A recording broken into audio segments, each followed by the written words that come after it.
House Republicans are meeting behind closed doors for a secret ballot vote to nominate a new candidate for Speaker of the House. If someone emerges as the nominee, it will then move to a floor vote. All 8 candidates gave their pitch to their colleagues last night, with a key figure in the background, former President Donald Trump. Scott MacFarlane is following this for us from Capitol Hill and joins us now. Scott, good morning to you. 8 candidates. Walk us through what we should expect to see play out over the next few hours. Yeah, behind closed doors, they conduct a secret ballot vote for one of these 8 to emerge as the latest Republican Speaker nominee.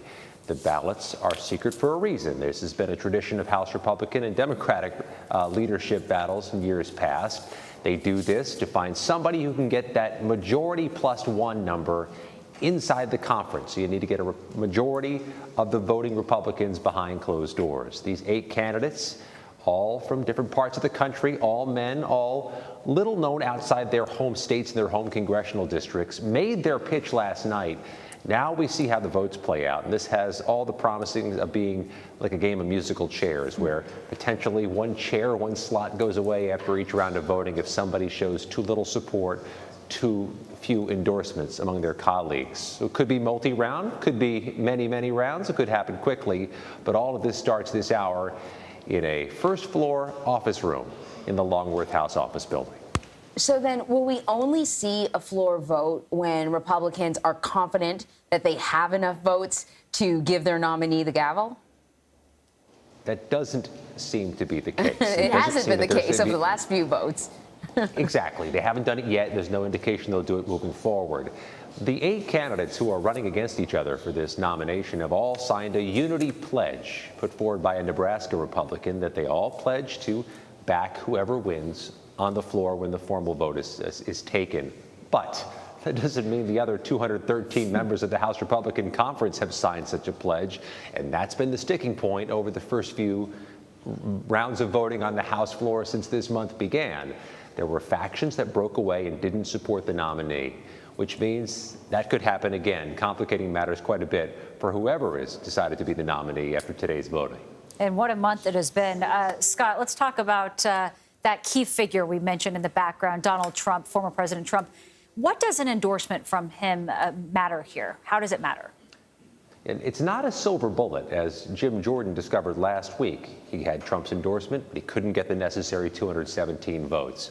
But clearly his endorsement helps bolster some of the people in this room, if not anybody in this room who has Donald Trump support. One of them, Tom Emmer, the House Republican whip from Minnesota, made a call to Trump over the weekend and posted on social media today that he looks forward to working with Trump in the future.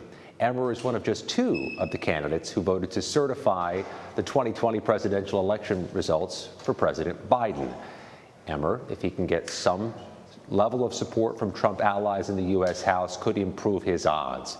But there's been no indication since all of this began in early October that Trump's endorsement makes or clinches a victory for anybody.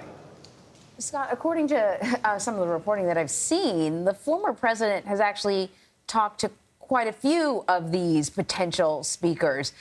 I wondered, what is his role, if anything, in this process? Maybe he's just injecting himself in there and no one's really asking him.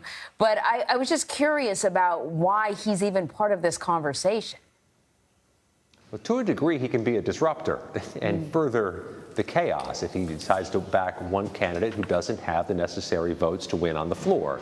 He could, if it worked out this way, be a unifier, too. If he had some of his most ardent supporters who weren't getting behind the nominee, he could push them that way. But there's been no indication he's going to give an endorsement of one of these 8. And that really complicates matters.